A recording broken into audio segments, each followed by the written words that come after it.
Você mora com seus pais ou já deixou a casa deles há muito tempo? Morando ou não com a família, ainda assim é preciso cuidar com os gastos excessivos. O Boletim Comunitário de hoje, então, vai falar sobre as novas gerações. E por que será que os jovens estão cada vez mais saindo mais tarde da casa dos pais? O Boletim Comunitário de hoje está no ar.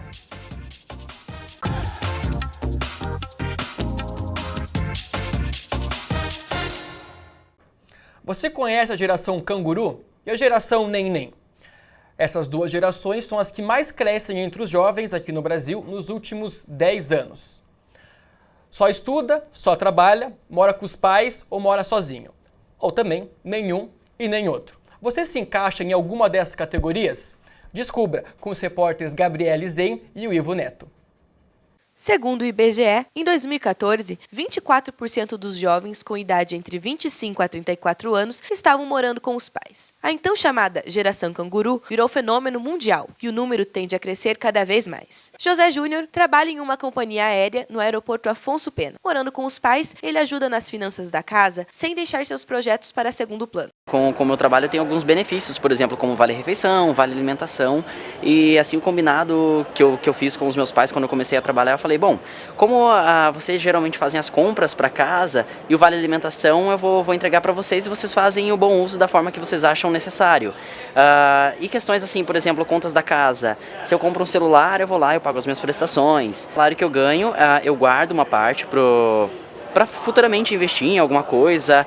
Ter independência financeira traz desafios e responsabilidades. É difícil aprender a administrar o dinheiro e manter um equilíbrio entre lazer e obrigações. Outra geração em crescimento é a Neném. O repórter Ivo Tragueto Neto achou uma representante e conta mais para vocês. Jéssica tem 25 anos e mora na casa dos seus pais. Ela não trabalha e não estuda. Bom, agora faz sentido o nome da geração Neném. Na verdade, eu tranquei meu curso, comecei a trabalhar com os meus pais e percebi que horário é uma coisa que não combina comigo.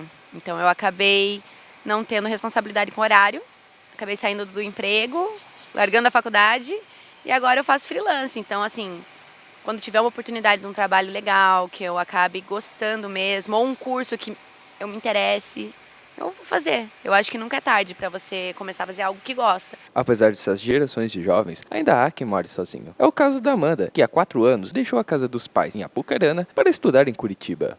A maior dificuldade eu acho que foi saber onde gastar, primeiro, e controlar gastos diários e ter dinheiro até o final do mês.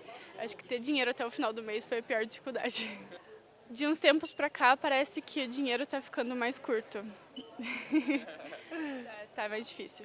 Eu normalmente separo, eu sei a minha quantia total, eu separo uma porcentagem que vai só pro lazer e uma porcentagem que vai para as contas, para comer, para conta de luz, água, essas coisas.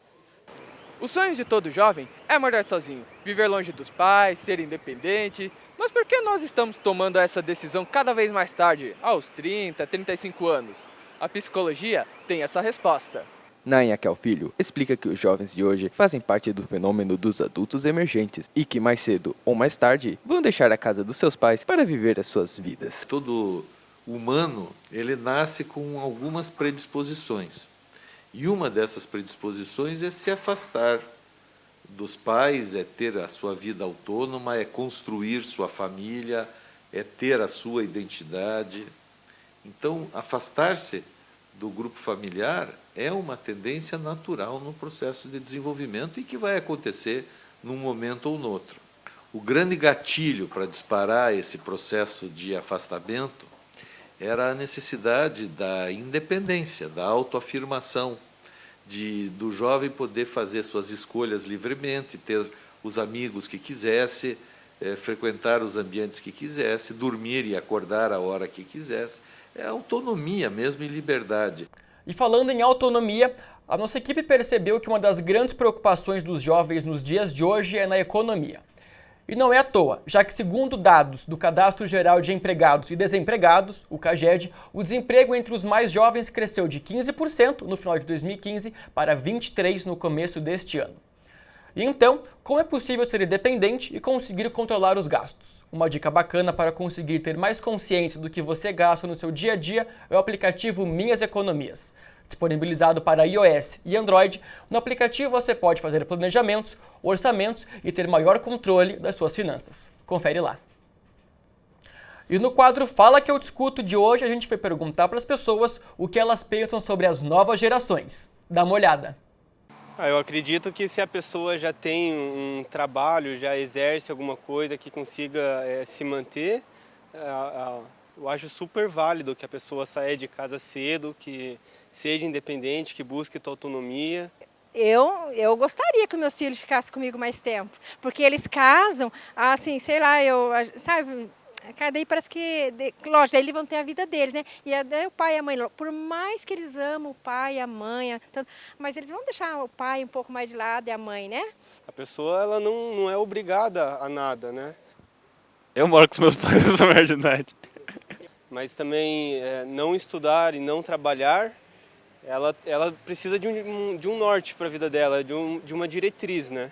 Eu pretendo sair cedo, mas meio que ainda dependendo deles um pouco. Eu acho que demoraria pelo menos até uns, sei lá, 26 anos. Eu tenho 18 agora, então 26 anos seria o razoável para sair de casa, porque aí eu já tenho um trabalho, já tenho maturidade. É o certo, né?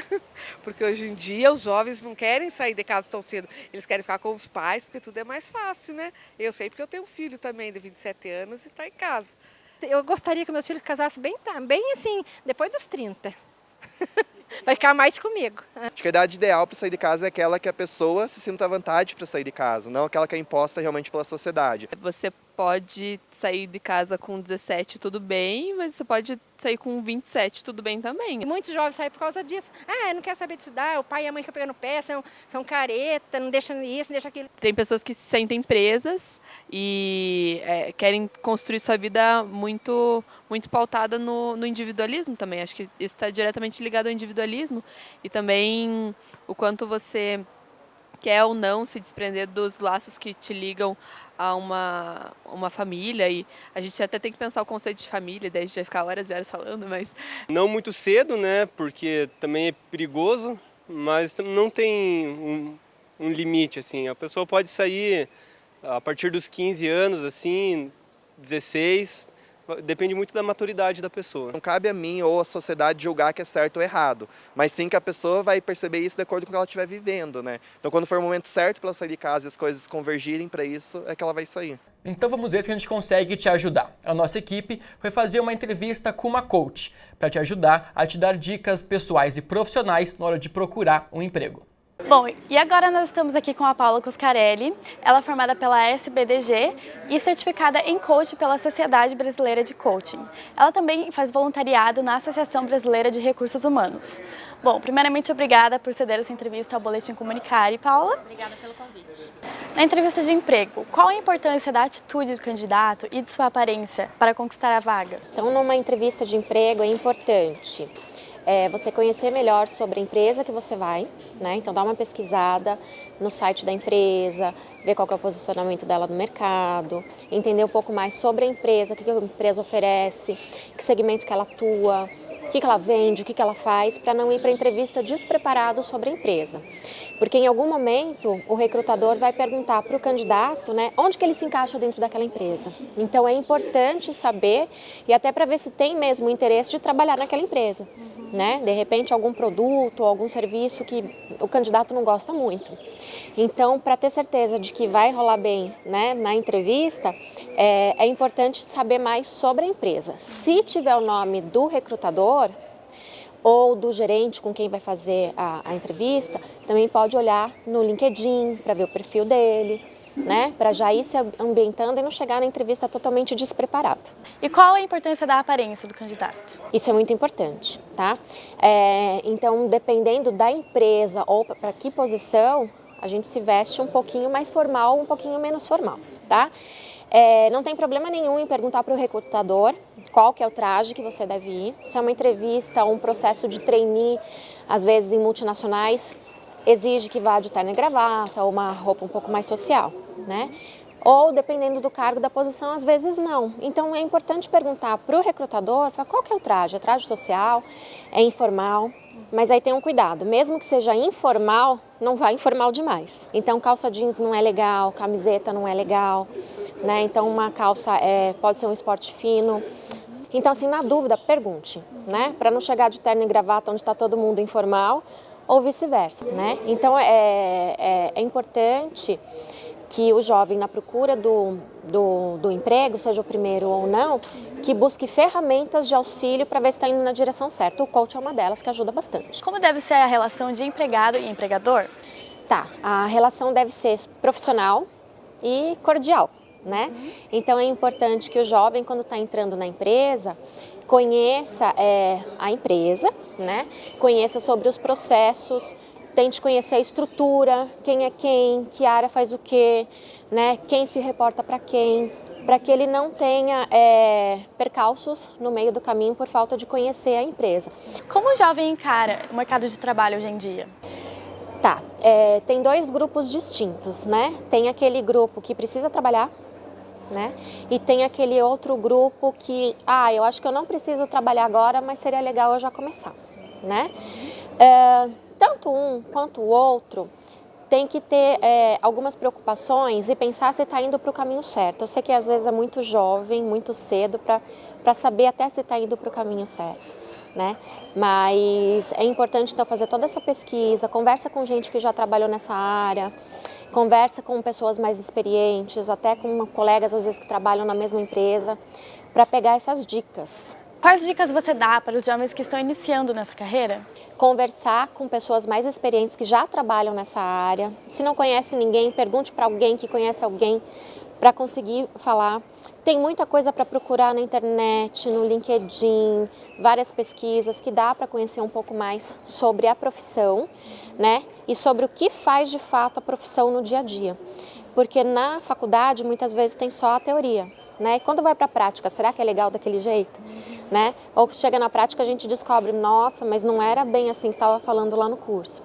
Então é importante ter contato com pessoas que já estão no meio, né? Seja assim pessoalmente ou através de pesquisas, para ver se de fato no dia a dia é aquilo que você quer fazer. Essa foi mais uma entrevista para o Boletim Comunicare. E o Boletim Comunicário de hoje fica por aqui. Obrigado pela sua companhia e até a próxima.